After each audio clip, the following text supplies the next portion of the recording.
Hello everyone, welcome to another video in my channel. In this video, I will be explaining you how to calculate the factorial of a number in C. So factorial of a number is simple. Factorial is basically the product of all the consecutive numbers between 1 and that number. The mathematical symbol of factorial is this exclamation mark. If I have to calculate the factorial of 5, so that will be calculated in this way: 1 into 2 into 3 into 4 into 5. So this is equal to 120. In the similar way, if you have to calculate the factorial of 6, then the same thing we have to go from 1 till 6, and that will give us 720. So to do this program, we will require a loop. It can be a for loop, it can be a while loop, any kind of loop. But I will demonstrate you this program for factorial using for loop. So for a for loop, we will require a variable, say I, to hold the number whose factorial we have to find. We will take it as num, and a variable will be required to store the factorial in another variable called fact. So our motive is to calculate a value in the variable fact. All right. So let us move on to the program. So I am using dev C++ for this program. You may also use Turbo C++ and other C compilers. And in that, if you are using some other compiler and you are facing some problem, do write in the comment section. I will surely help you. So let us start with the program. First, I'm using the hash include stdio.h because in this program, we don't have to format or show or use other header files in this program because everything we will be doing ourselves. No functions, no predefined functions, nothing other than printf and scanf. So, sorry, int main. In this, we will first declare the variables num, fact, and I. As I already told you, num will be the variable in which we will store the number whose factorial we have to store in the variable fact, and I is the variable used for loop. So let us first give a message to enter a number.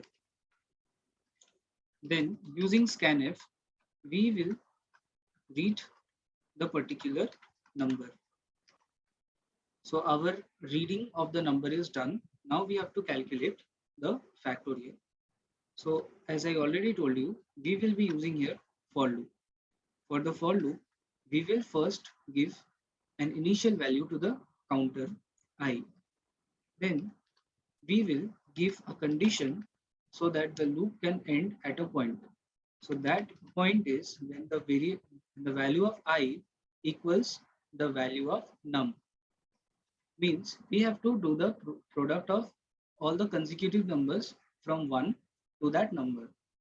As it is consecutive, we will do here I plus plus so that we increment the counter by 1 after each multiplication. So we will multiply all the values of I into the variable fact. But as you see, I am writing here fact equals fact into I. So for the first time when the loop will run, when the value of I is 1, then value of I will be multiplied with the value of fact. But nowhere till now in this program, I have given an initial value to fact. You already know that the C compiler will always initialize the variables with some garbage value. If not in dev C++, in Turbo C++, the compiler is sure to initialize the variables if not initialized with a garbage value.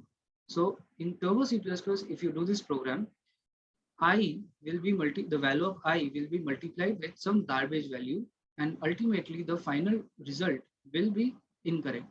So we should initialize fact with such a number that upon multiplying any number for the first time, it will not create any problem. So such a number is always 1.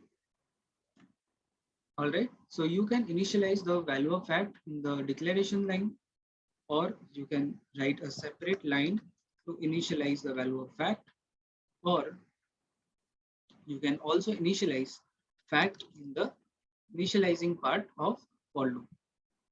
All right. This way, we have calculated the value of fact. Now we are only required to print the particular factorial.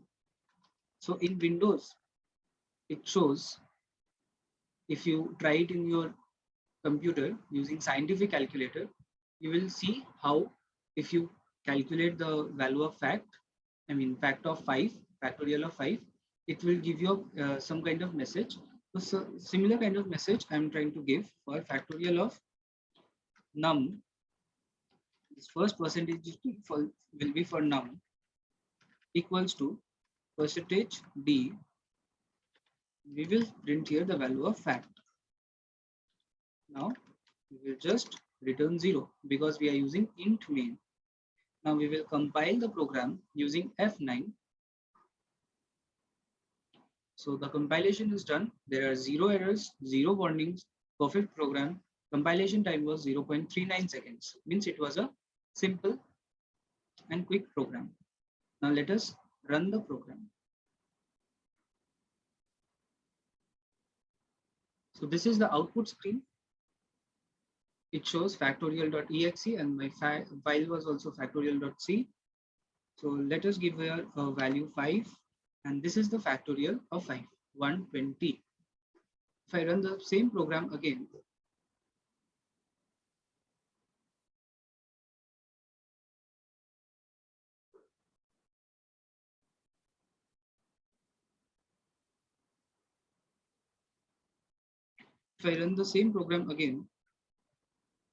but this time I give here 10. Try this program in Turbo C++ and see whether you get this value or not. If you want, you can note down this value 3628800. To some extent, the answer is correct for 10, but if the same program is run for 25,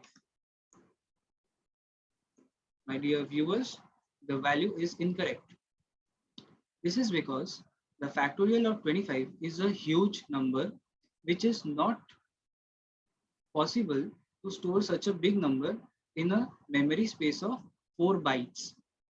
Obviously, in Dev C++, the size of integer variable is 4 bytes, whereas in Turbo C++, it is only 2 bytes. So in Turbo C++, you might get a number smaller than this number, which is displayed on your screen, because in Turbo C++, the size of int variable is only 2 bytes. So obviously, a larger number cannot be stored in that. But in Dev C++, it is 4 bytes, and yet it is not enough to store the factorial of 25. The factorial of smaller numbers can be easily stored, but the factorial of 25 cannot be stored. So there is a solution to this program. Instead of using int, if we use here float and change the percentage d's to percentage f's, then you might get the correct answer. But there is also a catch to this that I will explain you. If I enter here 25, this is the correct answer. You can Google it, or you can also use your scientific calculator. This is the correct answer. Even for some other larger number, the answer will come correct. But as you saw, there are some unnecessary point zeros. There are some unnecessary point zeros. So to remove it, what you can do is you can just give here a point F. So point F signifies that do not give any decimal points. See, there is no decimal point in the final answer. All right.